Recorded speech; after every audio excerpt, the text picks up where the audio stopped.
On an overcast morning in Edinburgh, the damp scent of rain still hung in the air. The sky wore a soft gray jacket, but for once, the clouds seemed more like a stadium roof than a harbinger of drizzle. The usually quiet Leith Links buzzed with the energy of an unlikely gathering, one that would soon transform a patch of grass into a pitch of dreams.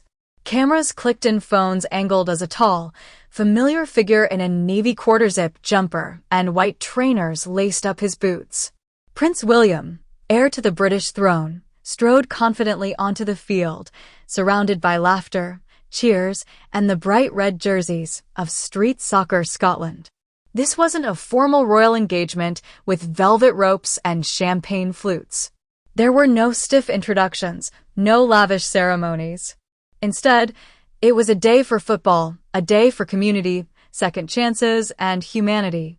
An unexpected kickoff. Street Soccer Scotland is no ordinary organization. Founded in 2009, it uses football as a force for good, helping people affected by homelessness, addiction, mental health challenges, and poverty. Today, it was the field for a prince who has long been a vocal advocate for mental health and social equality. Please subscribe to my YouTube channel. But this wasn't a planned royal spectacle.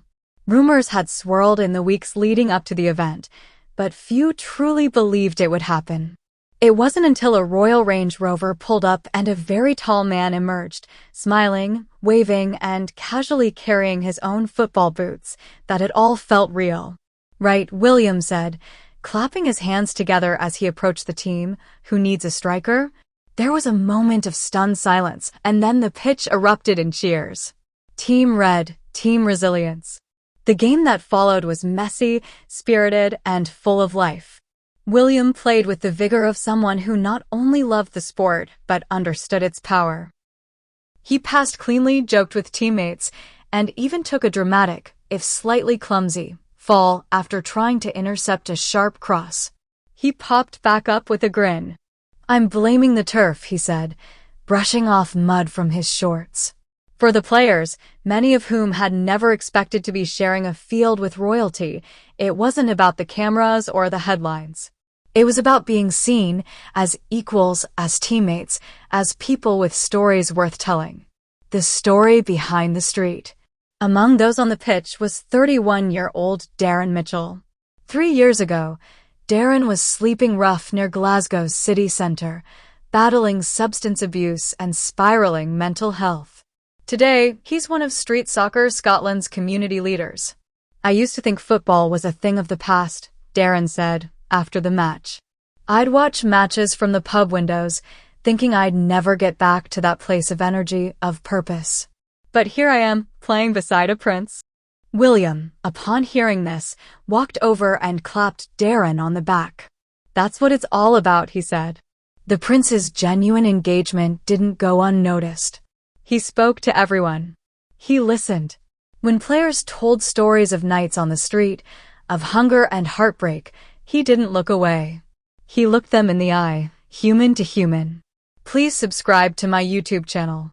Bridging Worlds with the Ball. The symbolism of the event couldn't be clearer. A future king playing football with people society often overlooks. A member of the monarchy learning from the streets, rather than preaching to them.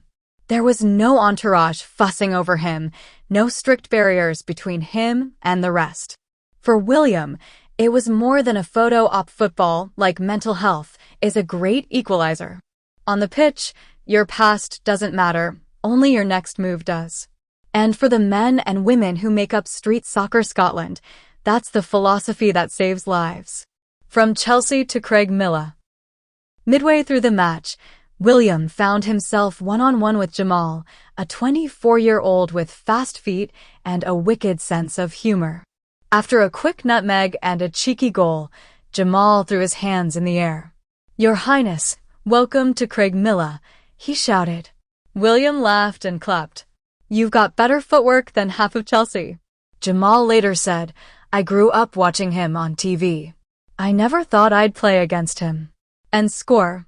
It wasn't just that the prince was there, it was that he was playing with them, not above them. More than a game. After the match, William took time to sit down with the team over cups of tea in the community center next door. No press. No palace protocol. Just conversation. He asked about their families, their goals, their ideas for how the program could expand. He listened as players shared how football helped them stay sober, reconnect with children, or simply feel worthy again. Craig, a former veteran who had been through both PTSD and addiction, summed it up best. For years, I thought I had no one left. Football gave me people again.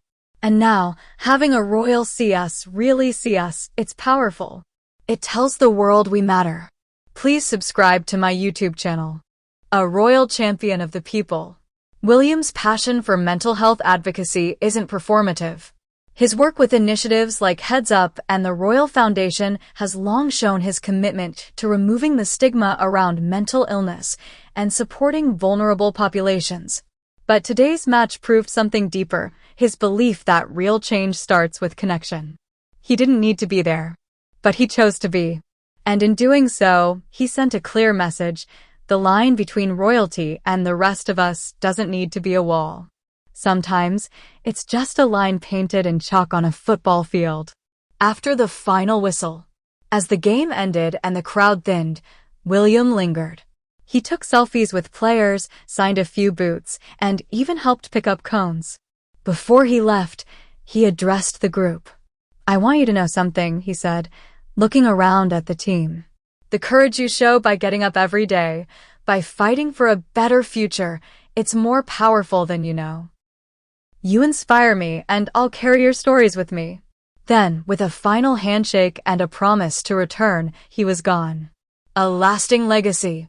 Back on the pitch, Darren picked up the ball and balanced it on his foot. "He was decent," he said with a grin. "Not quite Premier League, but I'd put him in goal." There was laughter, but beneath it, a quiet reverence. For a few hours, the prince wasn't just a royal, he was a teammate, an ally, a friend. The field may be empty now, but the memory will play on. Street Soccer Scotland plans to frame a photo of that day and hang it in their headquarters. Not just because a prince came to play, but because he came to belong. Watch the full match highlights below and witness how one ball and one royal helped shine a light on the healing power of sport. Subscribe the channel to get such videos.